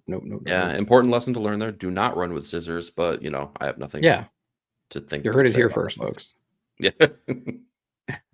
Rick Veitch. Interesting. Okay. Couple creator number 38. Nothing else for me though. Yep. Moving along. No, we're in the dredges here. We're in the dredges for sure. All right. All right. Last week. The final week of April. I'll kick us off. Ultimate Spider-Man issue number 16. I like it a lot. Mysterio is going to be featured in this one. Apparently, a lot of the covers are exciting. I can't wait for that. It's one of the only Ultimate books. We talked about this at length already, but one of the only Ultimate books that I'm sticking with, and it's been solid month to month. Detective. This is the annual, so we'll be reading that one as well, since we're reading Detective proper. World's Finest. We have some annuals as well. Fantastic Four number 31. Of course, it's Fantastic 2 according to the cover, so we'll see about that. Something's Killing the Children, April 30th. Interesting. I didn't think it was going to be coming out that soon.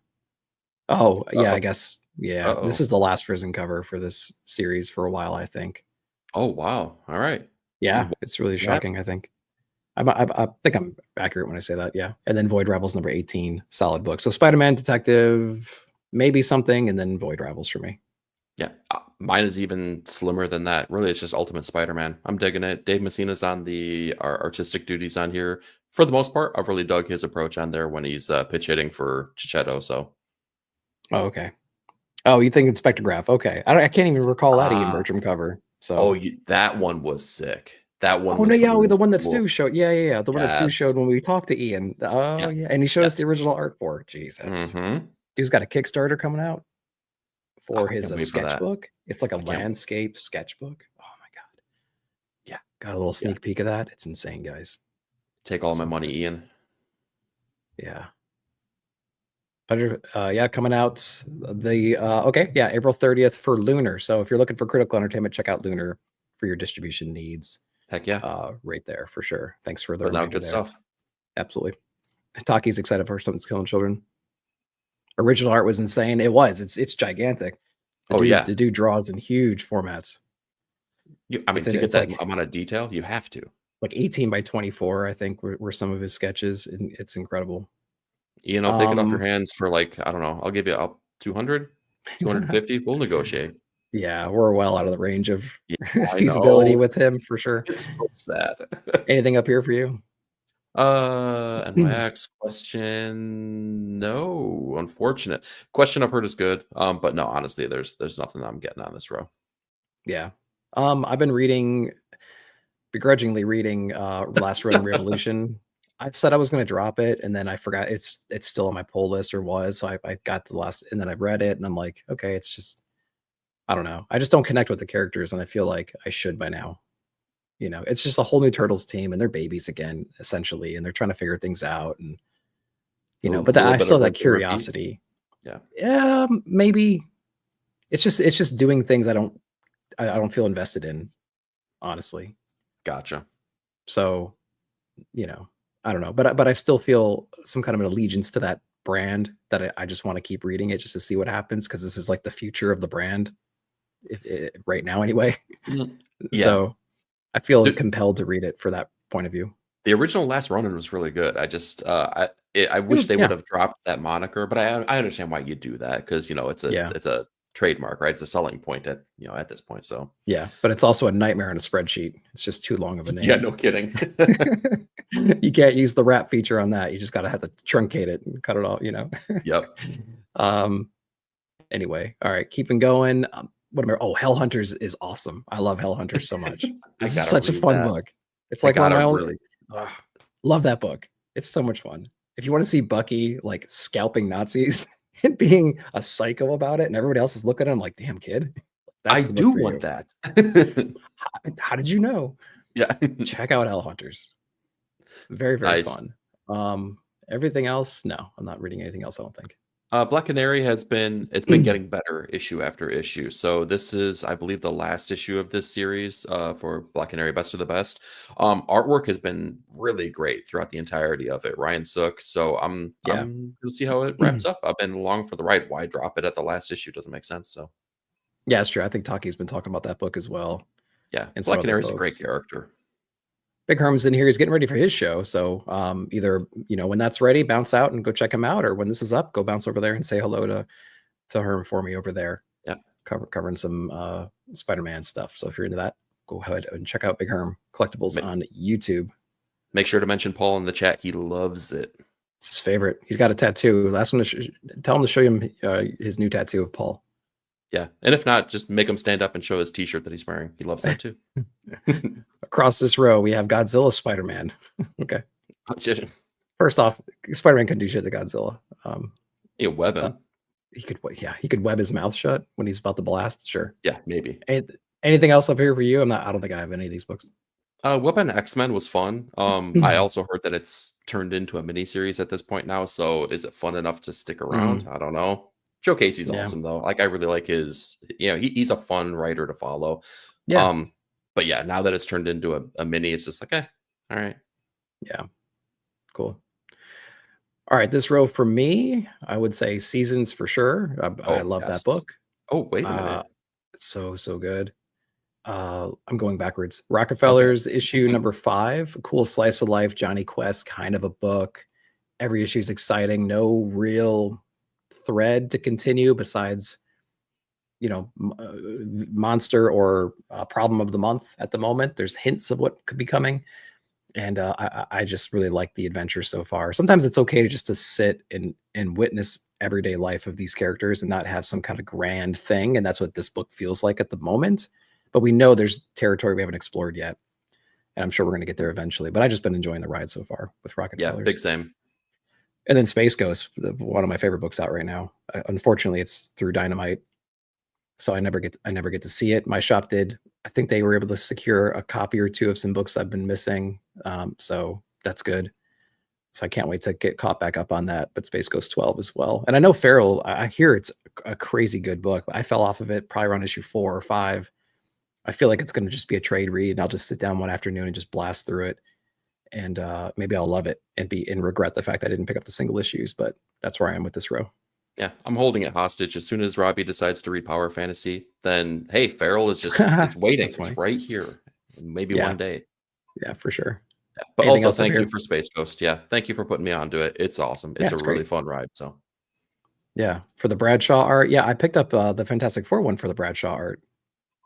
He did the cover, at least. Yeah. dude, oh man, he was so good on Wolverine and the X-Men back in the day when Jason Aaron was writing that. I really wish he would do interiors again, but I'll take the covers where I get them because really great approach, man. He's like an Arthur Adams kind of Yeah.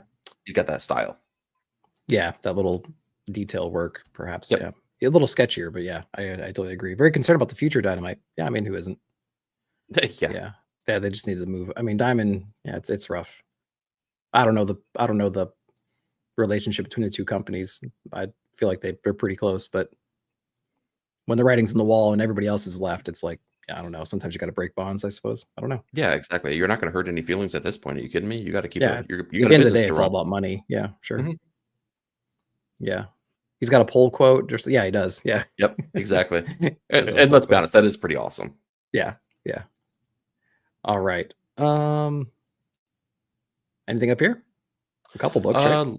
Let's see. Ultra Mega. Ultra Mega is weird. If you ask me what's going on in the story at this point, man, I don't know. I couldn't even tell you. Like the second arc has gotten really, really bizarre, but the artwork by James Herron is always fantastic, Yeah. top tier stuff. So I'm still gonna pick that up just to kind of appreciate that. Savage Sword of Conan. We talked about, it's a Titan book. Hopefully that we don't have any delays on this, but man, if you're looking for an excuse to pick up a magazine size short box, this is your excuse. Go get it because it's worth it and fill that sucker up because these things are amazing. What is that Jusco? He's biting a vulture's neck while he's being crucified, like Wolverine style. Yeah, it is Jusco. Yeah. That's insane. That's pure Conan style right there. That's how you do it. I love Savage Sword so much. Oh, it's really, really good. Yeah. Yeah, it's been solid. Yeah, Liam Sharp in there as well. That's going to be a fun issue. Yeah, that's going to be great. Issue 7 was amazing. I loved it. Yeah. Oh yeah. Roy I think Thomas that was my favorite. Yeah, it was my favorite of the ones that we've been delivered so far. Pretty close. I mean, there's not really a bad one. I mean, there's only 8 of them, but every one of them has been like, that's been great. It takes a long time to get through them, but they've been solid. Yep, exactly. Anything else? Nah, nothing. Yeah, for me, it's just Savage Sword. Yep.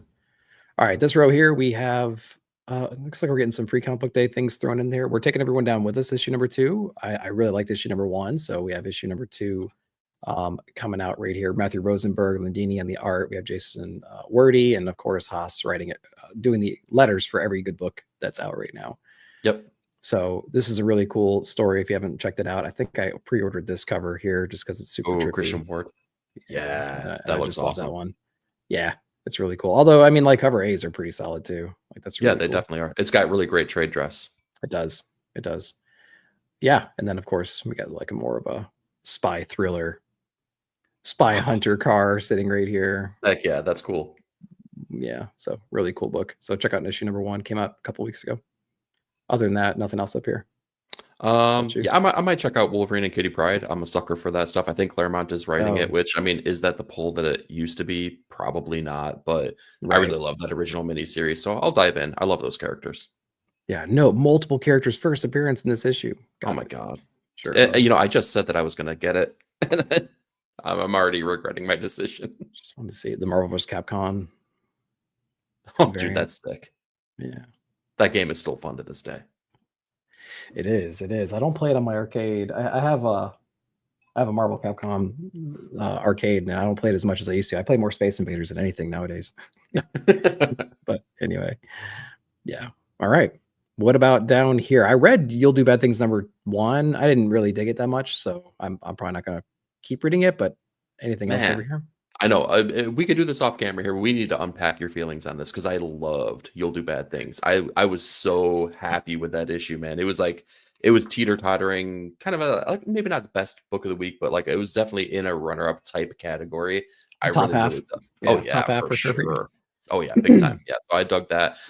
Knights, I haven't read anything, but I've heard good things about that series and that writer specifically. So I'm not picking this up. Don't get me wrong on this, but I would like to kind of play catch up on that and see what it's all about, see what the hype is up.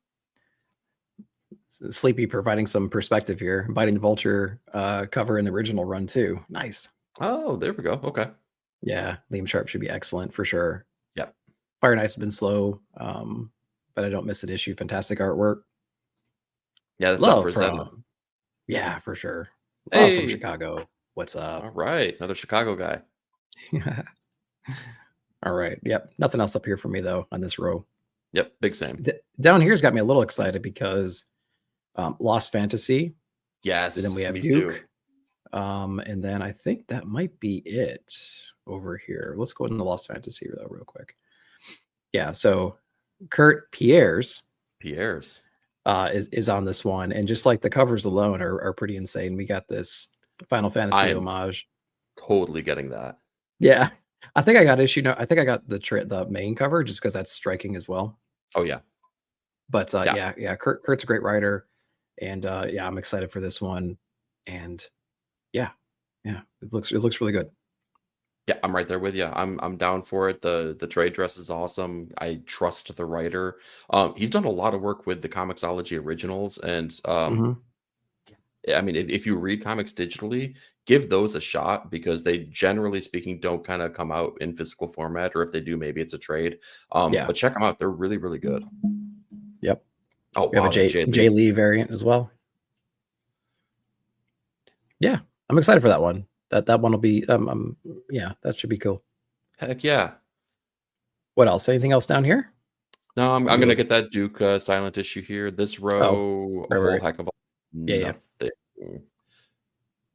Oh, the Rise of Skywalker adaptation. Oh, what was I thinking? I definitely need to pick that up. Next. Yeah. Yeah, whatever. Nope, moving along. I Hate Fairyland, Herculoids, Graveyard Club, Free Comic Book Day stuff. I know my shop's already getting Free Comic Book Day stuff right now, so that's pretty cool. Wow. Okay. Cool. Yeah, they got boxes and boxes full of stuff. Yeah. Vampirella, Iron Man, Phantom, anything? No, still a whole bunch of nothing here. Vampirella just relaunched, so I guess if you want to have your life changed, did it? Perfect jumping on point. I mean, it's a number 2, so yeah. Christopher Priest is on it.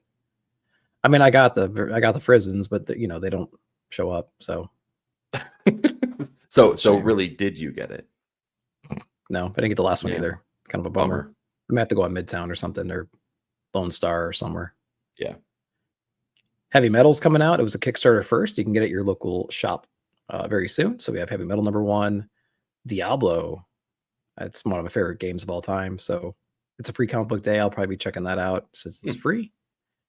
Other than that, I feel like I should be into the Goon, but I don't know enough about it besides like kayfabe stuff. So I haven't gotten into it ever. But that's a book that's out. Same thing. Like when that character was introduced, I was like getting into Hellboy, and I had to make a choice. Like, do you choose Hellboy? Do you choose the Goon? I think I made the right choice. You probably made the right choice for sure. Will Fire and Ice really come out? That's the question, man. I don't know. I don't know. I know there's some Savage Dragon fans out there too. I haven't gotten into it. That's still a blind spot for me. It's weird and wild stuff. I read 1 or 2 issues each month, or I read 1 or 2 issues that came out recently, and I was like, holy crap, this is everything that I was told it would be and more. And more. And yet I still don't pick it up. So I guess I'm just still not ready for it yet. All right. A bunch of Free Comic Book Days. That'll be interesting. Do you ever read yours? I feel like I collect a stack of them and I just maybe flip through a couple and then I don't look at the rest and I just stack them away. And then all of a sudden I got a long box full of Free Comic Book Day books I don't care about. I'm not sure if you remember last year, I had the controversial take that I completely bow out of Free Comic Book Day. It's not my thing. I don't have any interest in getting the issues here, but I love the premise of it. And I hope that it brings new readers into shops and delivers them on the experience of making them comic book appreciators. But me, I'm already there. So like, you don't need me. It's undoubtedly the busiest day of the year at my shop. It is packed from the moment the doors open until like 2 or 3. It's packed, and we usually go through a lot of the books. Yeah. So, it's a very, very busy day at the shop, which I absolutely love. But I think I feel like I'm leaning in your direction. Like the books are kind of worthless for me because I get a stack and I never look at them. Yep, exactly. That's there's inevitably some kind of new Marvel event or some kind of new DC event where they give away a character or something like that, and all the speckers are jumping in on it. Mm-hmm. You know what I mean? But like, it's like those books. What's the most expensive Free Comic Book Day book in the last 5 years? Yeah, exactly. So Yeah, it's all about the recency of it. So you pick it Yeah. up, you put it on eBay, someone buys it for 30, and then it drops down to, you know, $1, $2. Yeah, and we got a couple people here saying the same thing. It's like the sales draw me in for sure. I spend more money on that day than any other day of the month or Yep. of the year. But I just the draw isn't the free comic books for me. It's the sales and it's the excitement of the event and things like that. So it's obviously a necessary thing. Yep. So yeah. And then yeah, Derek's saying the same thing. Hey, what's going on? What's up? And then Dr. Doom with the $5 super chat. Go check out our new Patreon. We're going to get into that at the end of this. So thanks for giving me money to do so. I appreciate it, man. Yeah, we have a new Patreon. Yeah, we'll get into that here in a minute and go over what exactly that has. It has a new newsletter and everything that Eric and Stu and I have been putting together for a very long time. Issue number 2, we have to talk about the release for that one, but we're well underway on issue number 2. And we have ideas for 3 as well. So yeah, can't wait to show you guys what we're doing there. Yeah. And then 4 Color Fantasies in San Bernardino. Yeah, cool event. Ton of new readers. That's awesome. There we go. Awesome. All right, let's wrap this up. What do we got down here? Anything? Oh, Chicken Devils number 5, the most solicited issue I think I've ever seen of any comic in the history of comic books. I totally gave up on that. Yeah, so no, nothing on this row for me. Yeah. All right, let's keep going. Nothing up here. Nothing. We're getting to the tail end, down to the bottom, which doesn't mean there's not something unusual or interesting. The Slasher's Apprentice, actually, written by Justin Richards. I believe that's the same writer that did.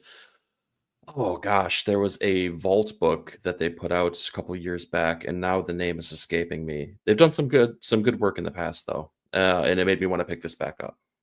Finger Guns. Yeah, Finger Guns. That's right. There we go. Yep. Yeah, so I'll check that one out. Been out of my mind for a little while, but Finger Guns was a great book. Yeah, that was fun. Yeah, I got the glitter one, the special glitter one that you can get. I got that one through the Kickstarter.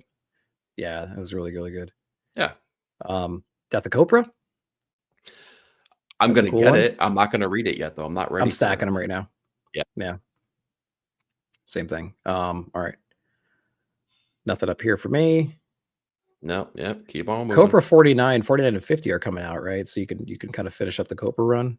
Yep. If I'm not mistaken. Yeah.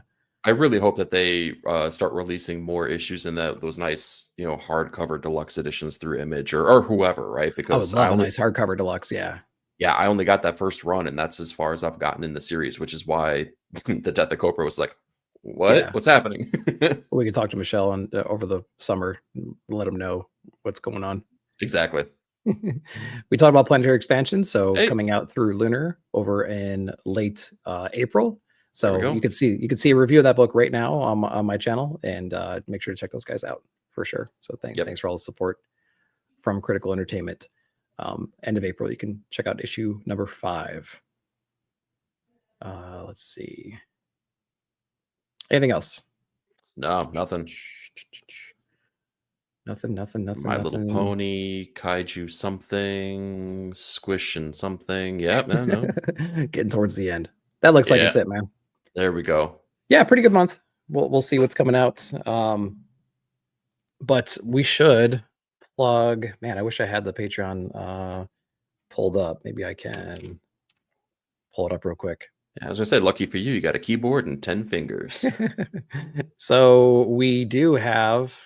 Who knows what this view will show, but we do have our Ink and Insights Patreon right now. It's totally free. You guys can log into here and just see what's going on. We have one post right now, and it is our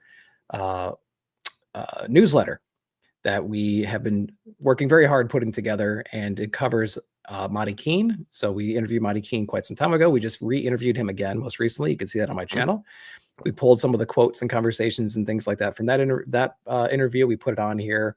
And we're trying to make this in like our own voice. You know what I mean? It's funny, it's quirky, it's stupid, but it's also entertaining, we think.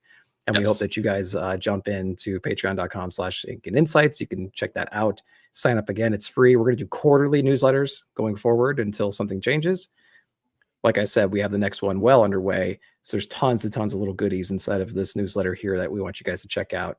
So sign up. Let us know what you guys think. If you have any ideas on how to improve or segments you want to see, funny things you want us to do, let us know in the comments down there. Anything else on that one, Eric? Thanks so much for your hard work on that too, by the way. Oh, thank you, man. And if this guy wasn't enough, and if this wasn't enough with Stu as well here, we have an exclusive comic strip by Marty Keene. You can only see it right here on the Ink and Insights newsletter. So give it a look. Tell us your thoughts too. Let us know your opinions, right? What do you want to see? What do you want to, where do you want this to go? We want you to be part of the process. But again, issue 2 already well underway. A lot of fun stuff coming down the pipeline. So if you dig this, you got a lot more good stuff coming up. For sure. Yep. So Stu with the amazing crossword up top over here too, and we have a little hint at where we're heading towards with issue number 2 with Mark Russell in our conversation with him last year. So we're really proud of it. So go check it out, guys. It's free for sure. All right, man. Yeah, the price is right. It's plug time. What do you got coming out? What's out? What you got coming out? My weekly comic book review on the pull list just dropped this morning here. So after you're done here, after you're done watching Big Herm Collectibles, make sure to go check that out. See all my thoughts on all of the comics that came out just last week as I prepare to start reading this week's books. So check that out every Sunday morning. Awesome. And then, man, I had a busy week this past week. So Monday night, we did Marty's interview. So that's up live on the channel right now. You can check that out. On Tuesdays, I was over on Paper and Plastic, so you can check out that conversation. That was an incredible time talking with the guys there. On Wednesday, I was over at Ink and Insights. We covered all the books, the normal segments we normally do, and we unveiled the newsletter right there. And then last night, or on Friday night, we were over on One Collection Down with the Blame Phable show. And that was an extra awesome episode. We had tons and tons of people on there, covered all kinds of news, so it was a great time. And then Nick at Night, comic reviews last night, and then here we are talking about April's books. But lots of exciting things coming as always, and we really appreciate everyone's time and your views and your thoughts and everything like that. So thank you all very, very much for all of that, man. Eric, anything else you want to plug? No, other than that, check us out every Wednesday. Like Nick was saying, he was with us on Ink and Insights here. Check us out, rotating between me and Dr. Doom's fan club YouTube channels, Ink and Insights, every Wednesday night, talking all kinds of fun stuff. So come hang out. Awesome. All right, guys, that's it for us. We appreciate you. Holla at you guys. Bye. Later. See ya.